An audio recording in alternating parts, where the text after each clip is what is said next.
Hello and welcome to Street Smart Investing. I'm your host, Albert, and this is a new and improved video on the custom portfolio that I created not last week, well, I felt like last week, but a few weeks ago. I've been super busy and super tired these past few weeks, so sorry I haven't kept up with the videos each week. I'll try to make a new video today and tomorrow with these days that I have off. So this is a new and improved version. I don't know how long this is gonna last, but I'll try to keep doing these the next few weeks with this new and improved version. Again, my videos are gonna be 15 minutes or less, and that's still gonna be the same. But now I'm showing you guys real time how I get my data and how I do everything and chart everything instead of writing everything down. I got a second phone, so basically I'm recording off my iPhone, and I'm showing you my Android and doing everything off my Android. And this will be probably much better. So basically, this video is going to be a comparison between Bernstein and Blackrock. Bernstein is the lower tier for this sector, and Blackrock is the highest tier for that sector. So basically, I did the highest earning company for this sector and one of the lower priced and lower tiers for this sector. So I came up with the Bernstein and Blackrock, and I'll show you in a few minutes. So, Bernstein, they have like financial holdings, and they do like, I believe, 401ks and all that. The comparison is between Blackrock. They are like the world's largest asset management company in the world. Both companies pay dividends, and just a lot to compare, like just in my last video, but this is just again, a better, cleaner, and more qualified and quality video to better suit your needs. And let's begin. So that's technical. I don't really look at this. So market cap is at 3 billion, 52-week range, $13.24 and $36. This is again Webull. This is the Webull app on my phone, and I use this for all my data, as you can see.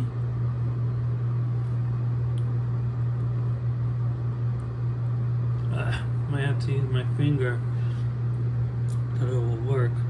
So PE is at 11.59. Earnings per share is at 2.75. PE ratio is at 11.59. I use the most recent one. It's usually this one. Forward looking is, future expectations. That's what they expect it to be. Book value is pretty high. So anyways, earnings per share pretty much covers the dividend, and they have an 8.75% yield. As you can see, the chart for the 1 year, they are going up again ever since they dropped when they did earnings, but then when the dividend payment came out, they had that gap there. That was a good time to invest, actually. So let's look at the last 3 months. So in this time here, that would have been a good time to invest, actually, and kind of dropped there. So yeah. So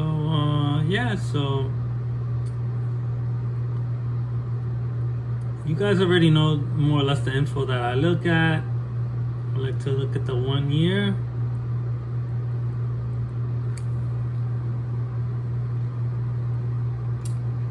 And let's look at, this is my technical charts that I use. I use the relative strength index for overall accuracy to see if there's any buying and selling.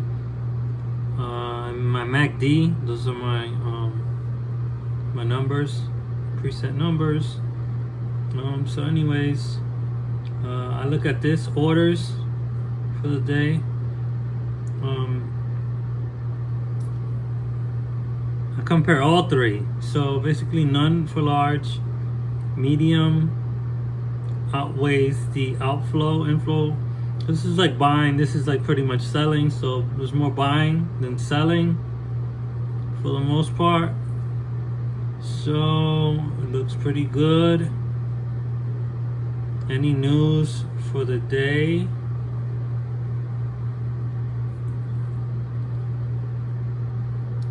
News, I kind of skimmed through that. Analyst ratings, I barely look at that. That I don't even look at that. I look at this position cost distribution. That's average cost, and that's like the most. That's the highest price for the day. That's like a $3 range. So 28, 29, 30, 31. So 28 to 31, or maybe 32, because you could run that off to 32. So $4 range. You can see between that, it's a lot of action. Look how high those bars are. That I don't really look at. This I do look at, support and resistance. I do look at that. As you can see, the middle, the majority of this chart. So obviously March, and then they say this is a new bull market. Whatever. If I could draw a line through most of this chart, ever since starting from March, it would be through here actually. The majority of this chart is right through here, so that is how I get my prices, because it's the majority of the 1 year trend. So it'll be somewhere, I don't know what price that is. I could mark it down. Let me see what I come up with. Let me see. So let's draw a line. Let's draw a line there. That comes out to 26.47, something like that. So it's at 26.47, 26.50. So I would say that would be a good price, 26.50. Again, that's like 27, 28, 29, 30, 31, 32. That's like $6 above my asking. So if you want to be patient, wait for the next drop. I would suggest around, well, that's what I would do. I can't suggest or recommend. Let me hold my tongue on that. Again, nobody's really allowed to recommend unless they're a licensed investor. So I held my tongue on that one. Press releases, as you can see, they are a dividend grower. I know I posted that in my previous video. As you can see, these are the past dividends that they have given. This I love to see. I'm always looking at this. I love dividends. I do. Again, I mainly do stocks. I know people love dividends and stocks, and there's diversity, and there's other ways to invest. But the way I do it in this channel, again, just reminding you all, even if you're new to the channel and the video, I mainly do stocks. I don't really look at bonds. I don't really do options. I'm just really into stocks. Stocks overall, whether the dividends or growth or value, whatever. I'm just into stocks. So no splits. And as you can see, you saw the dividends from all of that. This I like to look at, insiders. This is what I like to look at as well, financial information.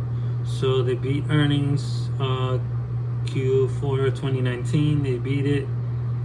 They met expectations. I don't know if you can see that, but they slightly beat it. And this one's coming up. They haven't gotten Q4 yet, but that one's coming up.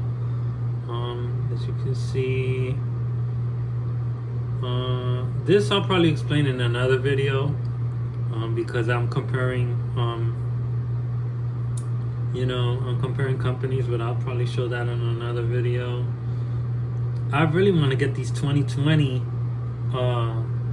data and info, because I mean everything that is supposed to show is not showing because the year hasn't ended. But I mean, seriously, we're already in November. We're already in late November. There's only 1 month left to the year, so I don't know why it's not like that. So anyways, this out of this financial statement, definitely this is important if they're beating earnings, and also year to year for revenue. So this is what I definitely look at. Sorry I can't explain the other things, but I will in another video. And I'm already 10 minutes in the video, so again, I want to keep it this short and simple with much data. So let's look at total revenue. Has that been going up every year? You see that? Up and down, up and down. So anyways, I don't even look at year to year. Well, I do look at year to year, but I mean the yellow line, sorry. By percentage, it doesn't mean much to me. But I just want to see that they're either maintaining or growing revenue and their net income. That's how you can tell. Because for net income, you have a few companies that'll like go up and down and drop. But if they're maintaining for a few years and going up, that's a good sign. So operating income, they're doing pretty good still. That's what I showed. That's what I had for. I think I put that in the cash flow when I did the. Well, anyways, that's a good metric to see. Obviously, that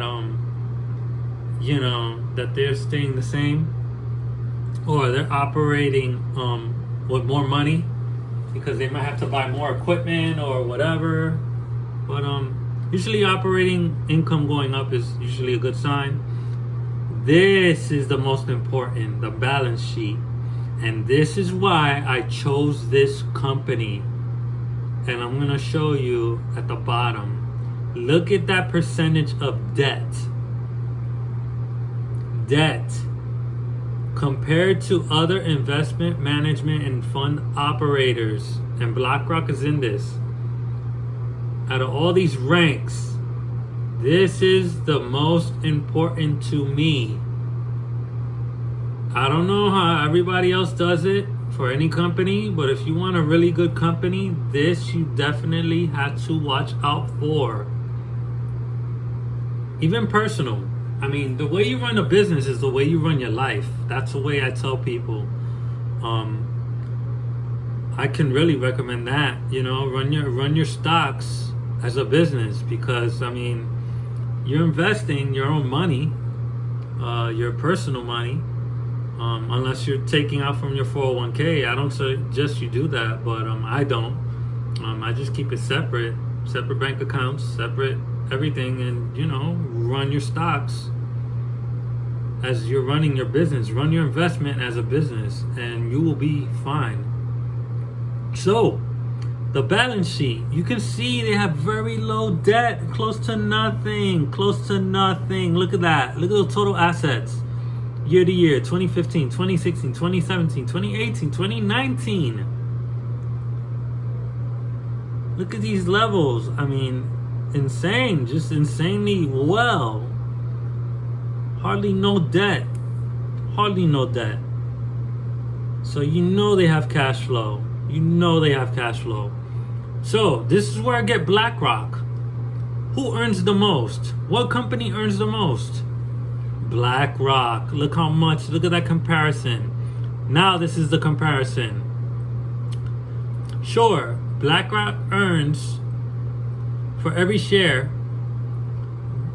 they're earning $30 off of one share, while AB is only earning $2.75 per share. But again, it's the price that counts as well. For Alliance Bernstein, again, you're paying close to $32. Very affordable. Some of you some of you people watching this video, you're gonna be amazed at how much BlackRock costs, because it's just insane. Look at that price. But again, you do get a return on your equity. So basically, you're banking in money. They keep going up like every day. They're probably going up, I would say, maybe a quarter a day. So maybe $1 a week. They're gonna go up. It's just insane. So, book value per share against BlackRock. Look at that. Look at these numbers. Dividends per share. PE ratio. I don't know. Oh, I'll click on BlackRock for a sec. But on BlackRock's earnings and all, the earnings are the most important. Return on equity, price book. These are the metrics I use return on equity. I don't really use price book too much. But again, most important metrics, earnings per share. The PE I use, return on equity. Obviously, you want to aside from the dividend. Obviously, you want to return on the price as well, and dividend yield and debt to asset. So those are the main ones that you want to see, and then the profile.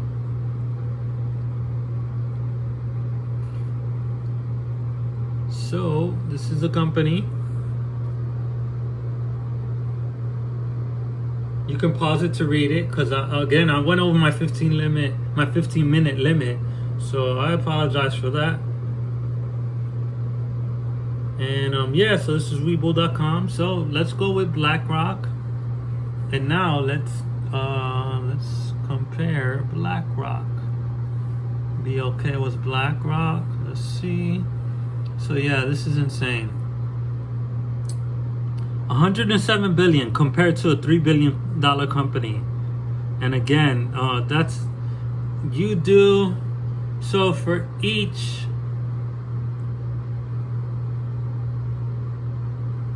okay, so you get $14.52 throughout the whole year, but you're spending $703. And again, when you buy BlackRock, you're actually spending more money, and you're getting, how would you say, with Alliance Bernstein, you got more bang for your buck, because you're spending less and you're getting more, but the returns are slower.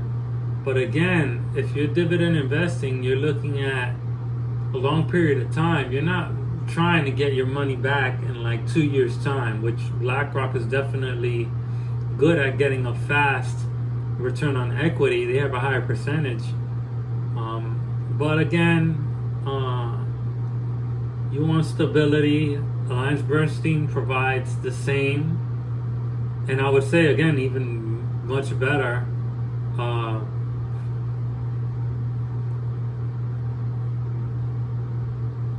Dividend percentage. So let's see those orders, only medium orders. But yeah, that you can't beat BlackRock. BlackRock is the top dog. News. Yep. That is true. Is BlackRock outperforming other finance stocks this year? Yes, they are. They're still... I'll tell you this. Here is a secret tip. Ever since I started investing, like about 5 years ago, and I mean, like, I don't mean officially putting in money. I mean officially getting information and setting things up. When I first started looking into investing in companies, BlackRock has always outperformed S&P and has always been the top earner in their sector. Always, at least for the past 5 years. And that's me from experience. Now, even if you were to go back And even if they weren't, number one, like, these guys are just like insane, man. They're just, I know, okay, when people have earnings, what a lot of companies do is that they create more shares when they're earning. So, to BlackRock's advantage, for some reason, they always have a lot of investors on board in their company. I don't know how they do it, but they just have a lot of investors. And for some reason, for each earnings, they're always going up at a fast pace. It's just insane. I can't even keep up.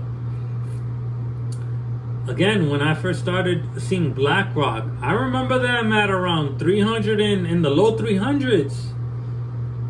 In the low 300s. They were like in 290s. I remember they were like 293, 294, and then I was like, whoa, okay, that's pretty expensive. And that was like 5 years ago, and they were like, you know, close to getting 300, and then they were flirting with those levels for a while, for a year or two. Then 2018 dropped a little bit, and then yeah, now it's just insane. Insane. These past 4 years have been insane. I showed the cost. You look at the support and resistance. I didn't use that for sure. I don't use this chart for sure. I use it as a guideline, and then I look into it because I have other sites that I compare this to. But again, I do look at it as a guideline when it comes to a technical analysis. So press releases, you can see they've been growing the dividend, and let's go all the way down. Let's see. Look, in 2013, $1.68. 2014, $1.93. 2015, $2.18. So that's another 11 cents. That's another 20 cents. So from 2017, you can see another 30. What is it? 38 cents. And that's per quarter. 38 cents each, each payout. I'm not calculating for the year. I'm just calculating one payout out of the 4 payouts. 1 out of 4 payouts that it increased. So 38 cents times 4, So yeah, each year they keep increasing. It's insane. Highly insane. Again, I do like the company. They're just insanely expensive. I would like them on our pullback. They're always beating earnings. Like I said, it's just insane. Look at that, 13. And this is from 2019. Imagine. So averaging about at least 12% every year on returns of their equity. Return on assets are growing. Again, their debt levels are really high ever since 2015, but they've been getting lower. So yeah, net income and revenue's been going up. Operating income's been going up. That's good. But the net, as they say, it's not what you make, it's what you keep. If I had to choose which was the most important out of these 3, to me it's net income, and then it's net revenue. But again, these are the 2 most important. You want net income to grow and revenue to grow. So balance sheet, they're very close. I don't like those numbers. That's like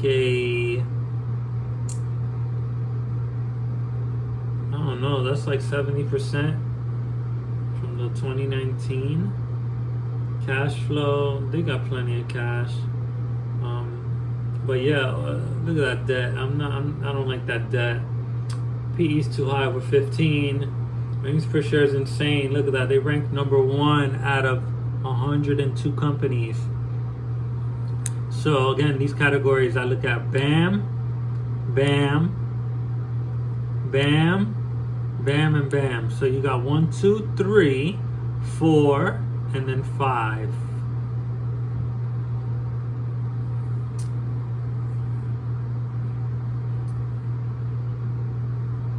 That's what BlackRock is. And this is how I do all my sectors. Those are all the companies for that sector or industry. I call them sectors because whatever, that's just what it is. So there you have it. I mean, all I want to say is the price is cheaper for Alliance Bernstein. Highlights. I'm naming the highlights. BlackRock too expensive compared to Alliance Bernstein. Again, here's the analysis. Earnings per share are good. Definitely cover the dividend. But Alliance Bernstein, again, they're earning as well. And AB can definitely cover the dividend.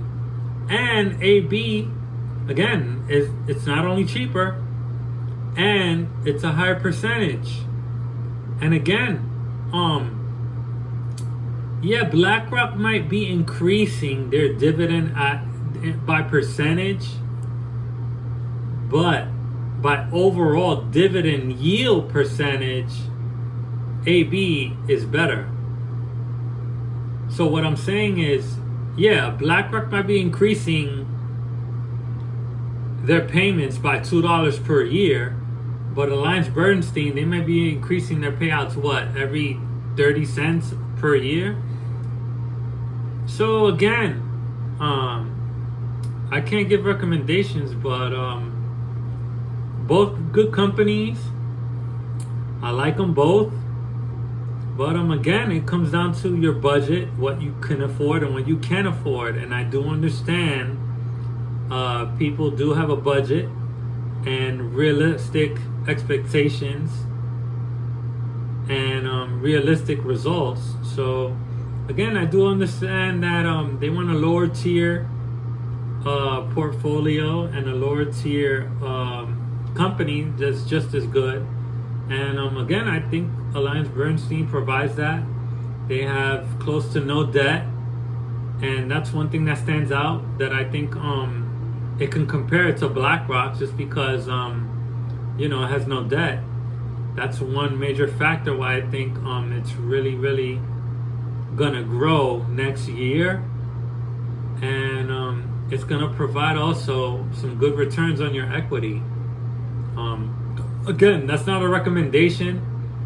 That's just a strong expectation, and from my experience that I know. I provided real-time data, real-time feedback, and real-time information. So I hope you guys enjoyed the video. Stay tuned for the next one. Again, I apologize that this took over 15 minutes, but this was a lot to show you guys. And again, it's been a while since I've done a video. So again, I hope you guys learned something. I hope you guys enjoyed the video. Any comments or questions? This year, the information that I provided thus far, for each video, I really think that on my track record, if I were to write down every stock that I liked or that I reviewed, that I kind of put out there that I thought that was going to do good, I actually did well. So to be honest, I think I might have liked, let's say I like 10 stocks. Out of the 10 stocks, I don't think any of them failed. But what I will say this is that for me, it's easier to find dividend stocks because with all the information that I know and from my experience, it's just easy for me to find it. So again, it's not really for me a challenge for dividend stocks and to find a diversified portfolio. So in order to challenge myself, I think growth stocks are much harder to find. because they provide little to no dividends, but they provide a lot of returns on equity and assets. So that's a challenge I'm going to do for myself starting next year. I know I provided a few slow growing growth stocks, and I think I threw some of them in the portfolio, the custom portfolio that I did. So again, those growth stocks can always be taken out and put in some other ones. So again, I'm gonna work on some growth stocks, and not recommend, but I'll show you a few, and I hope you like them. I hope you guys like the video, and again, stay tuned for the next one. It's gonna be a good year, maybe rough, so we'll see what happens. Take care, and thanks for watching, everyone.